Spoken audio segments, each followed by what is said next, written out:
Thank you, Mr Deputy Speaker. And since the Coalition came to office, we've had 24 different ministers across the defence portfolio. This record of ministerial instability is having real impacts on Australia's national security. It's a record of a lack of leadership and broken promises when it comes to the delivery of major defence projects. And what is the result of this incompetence? On the latest data, there are 31 major defence projects running a total of 83 years late. Let me repeat that. 31 major defence projects running a total of 83 years late. These are new weapons, vehicles, aircraft, ships and equipment that the Australian Defence personnel need to do their jobs.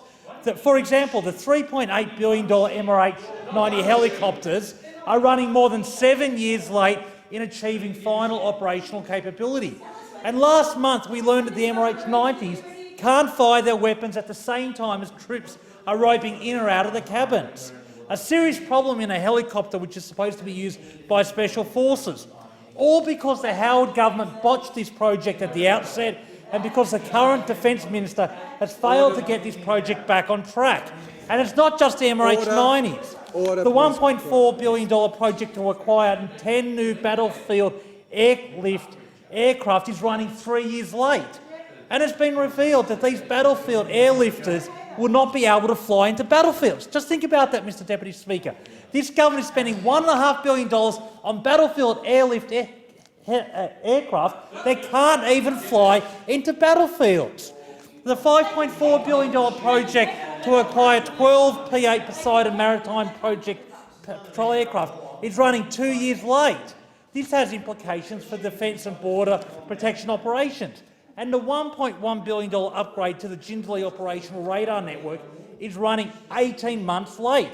This is a key early warning capability for the ADF.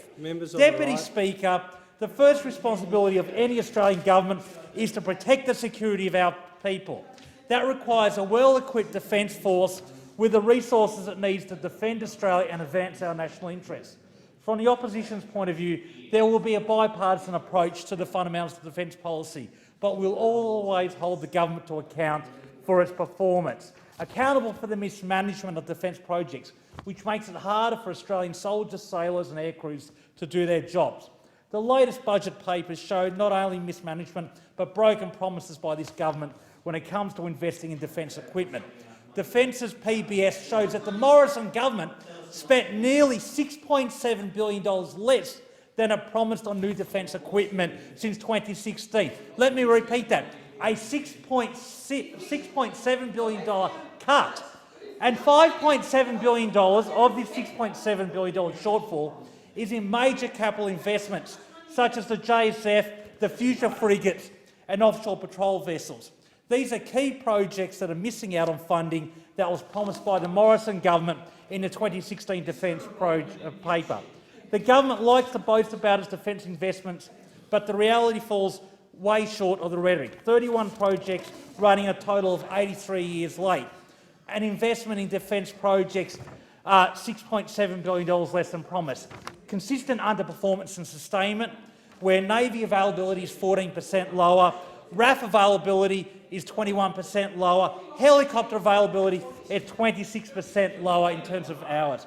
This is all typical of a Prime Minister who cares more about marketing than delivery, who is always there for the photo-op but never for the follow-up. But they are nowhere to be seen when it comes to spending what they promised and delivering defence projects on time and in line with the capabilities needed by ADF personnel.